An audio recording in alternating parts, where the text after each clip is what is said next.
Assalamualaikum warahmatullahi wabarakatuh. Good morning everyone. How are you today? Okay, today we will learn about simple present tense. Before we start our lesson, you can open your book on page 7.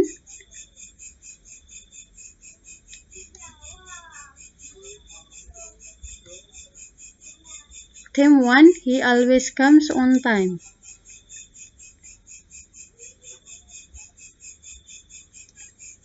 Okay, there are simple present tense. Ada yang tahu apa itu simple present tense?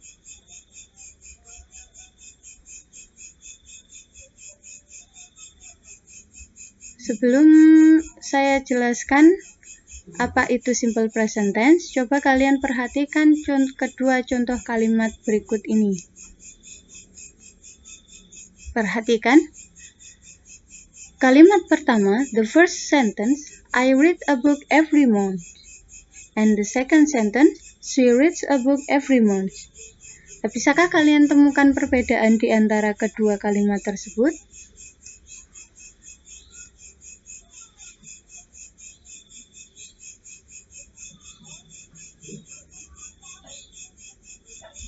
Ya, benar, perbedaannya itu terdapat pada kalimat kedua, the second sentence.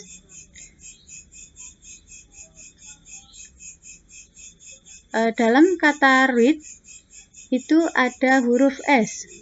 Sedangkan dalam kalimat pertama, the first sentence, itu tidak ada kata S.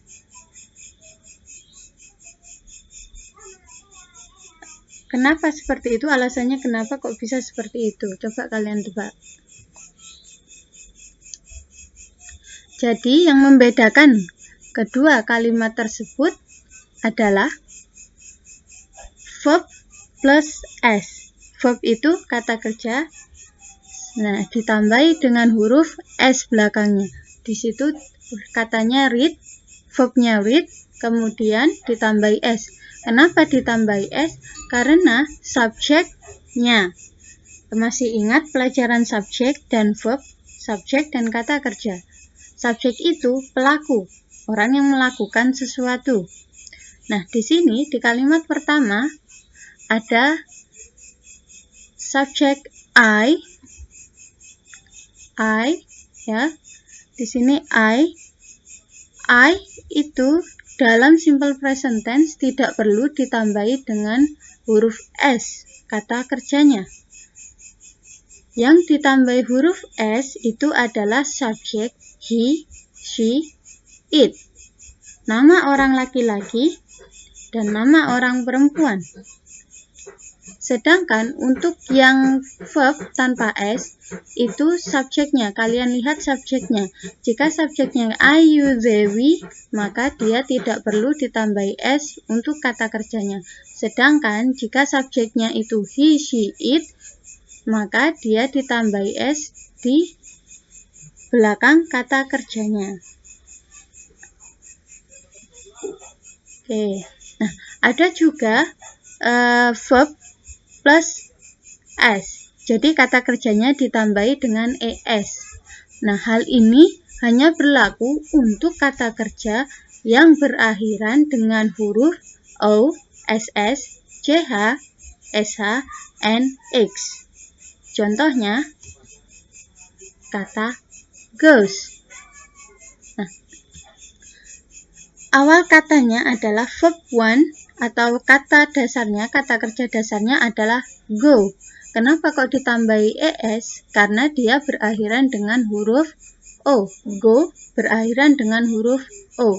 Jadi harus ditambahi dengan ES. Jadi penambahan huruf ES hanya untuk kata kerja yang berakhiran dengan O, SS, CH, SH, dan X. Contohnya, she goes to school every day. Jadi ada subjeknya. Ingat, kalian harus perhatikan subjeknya ya. Jika subjeknya itu he, she, it, maka kata kerjanya harus ditambahi S. Tapi jika kata kerjanya berakhiran dengan huruf O, SS, CH, SH, dan X, maka tidak perlu ditambahi dengan huruf S, tetapi ditambahi dengan huruf ES.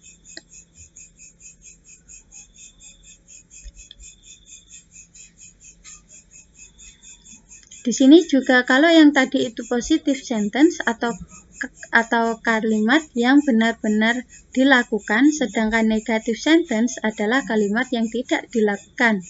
Perhatikan kedua kalimat berikut. The first sentence, I don't read a book every month. She doesn't read a book every month. Jadi ini adalah bentuk negative sentence atau kalimat negatif dari yang pertama tadi. Coba kalian perhatikan perbedaannya. The first sentence, I don't read a book every month. She doesn't read a book every month. Jadi perbedaannya terletak pada kata doesn't, ya. Coba kalian perhatikan tanda kuning. Kotak kuning tersebut terdapat pada kata she dan read. Nah, di sini kenapa dia tidak memakai S, sedangkan yang di depan tadi memakai S? Padahal subjeknya adalah she. Itu karena kita sudah menggunakan kata do dan doesn't. Jadi, do itu untuk subjek I, you, they, we, sedangkan does itu untuk subjek she, he, it.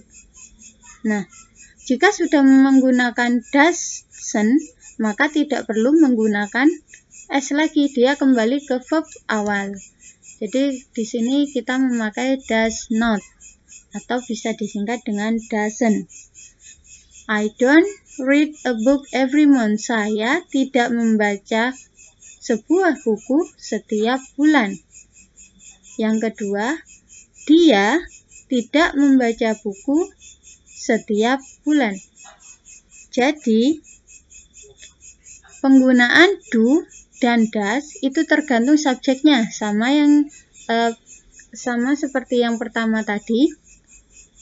Jika ingin menambahi, jika yang pertama tadi itu ditambahi S, sedangkan yang di sini tidak ditambahi S, karena sudah menggunakan kata doesn't. Jadi kata kerjanya kembali lagi seperti awal, read tanpa S.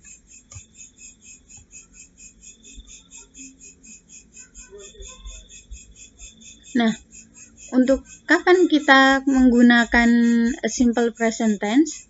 Jadi simple present tense itu digunakan untuk menyatakan rutinitas sesuatu hal atau kegiatan yang dilakukan secara berulang.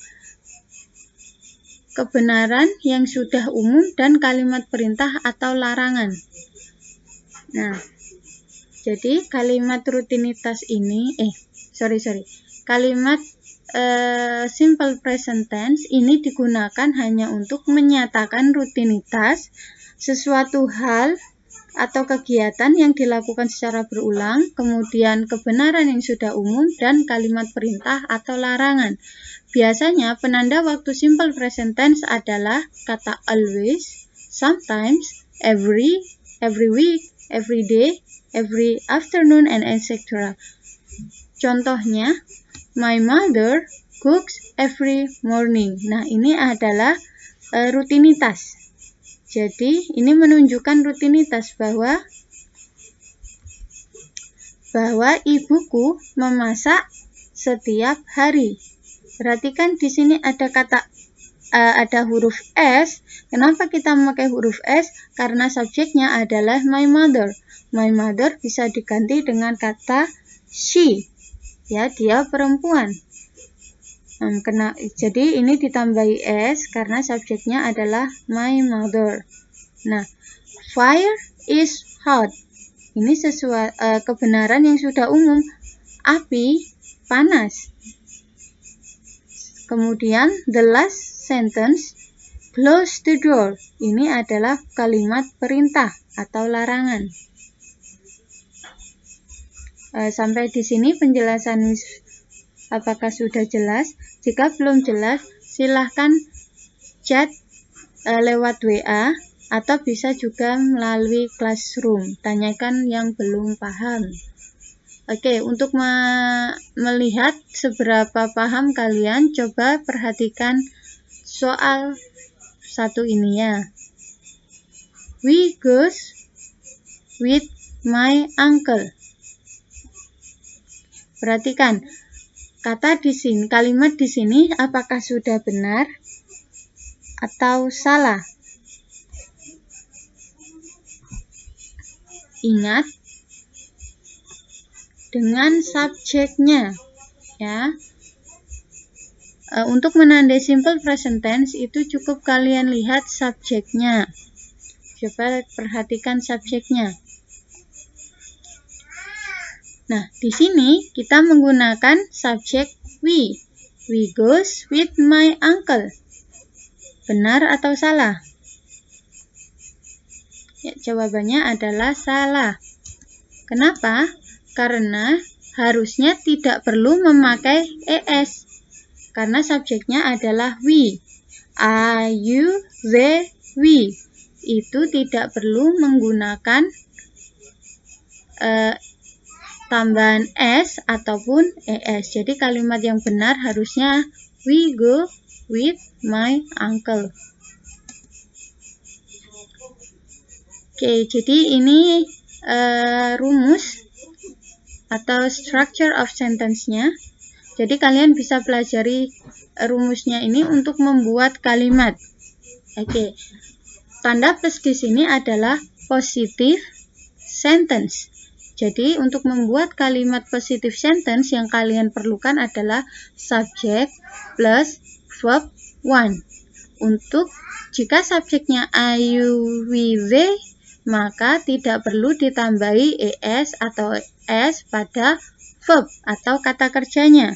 Sedangkan jika subjeknya itu he, she, it, maka kata kerjanya, verbnya harus ditambahi dengan es atau s, tergantung akhiran dari verbnya, akhiran dari kata kerjanya. Oke, sekarang interrogative sentence. Negative sentence. Negative sentence rumusnya adalah subject I, you, we, they plus do plus not plus verb one. Jadi penggunaan does dan do tergantung dengan subjeknya. Jika subjeknya itu I, you, we, they, maka dia tidak perlu maka dia menggunakan do ya, bukan menggunakan does tapi menggunakan do. Do plus not plus verb one. Verbnya tanpa ditambahi s ataupun es.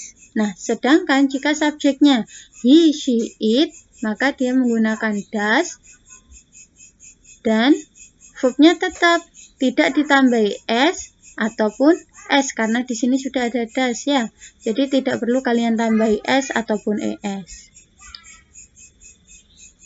Nah, yang ini interrogative sentence atau kalimat tanyanya. Jadi kalau membuat kalimat tanya, kalau yang di negative sentence itu does sama do-nya itu di tengah-tengah, sedangkan di interrogative sentence-nya kalimat tanyanya do sama does itu diletakkan di awal kalimat. Jangan lupa untuk memberikan tanda tanya. Jadi kalau di interrogative sentence-nya do, kemudian subjeknya I, you, we, they ya. Do ditambah subjeknya I, you, we, they. Ingat subjek do hanya untuk kata do hanya untuk I, you, we, they. Nah, plus verbnya. Verb di sini sama tanpa ditambahi s ataupun es. Nah, sedangkan jika subjeknya itu he, she, it, maka tidak perlu ditambahi dengan s ataupun es ya. Miss kasih contoh satu ya, subjeknya untuk yang positive sentence. Oke, untuk yang positive sentence Miss kasih satu contohnya.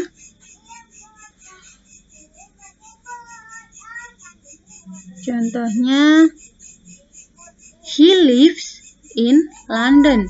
Dia tinggal di London. Untuk lebih jelasnya, coba kalian buka bukunya halaman 11, buku paket ya, halaman 11. Coba kalian lihat di example. Nah, example kedua, he lives in London. Nah, di situ subjeknya adalah he, maka kata live ditambahi dengan huruf s, ya. Nah, kalau dijadikan negative sentence, kalian lihat subjeknya apa? Oh, subjeknya he.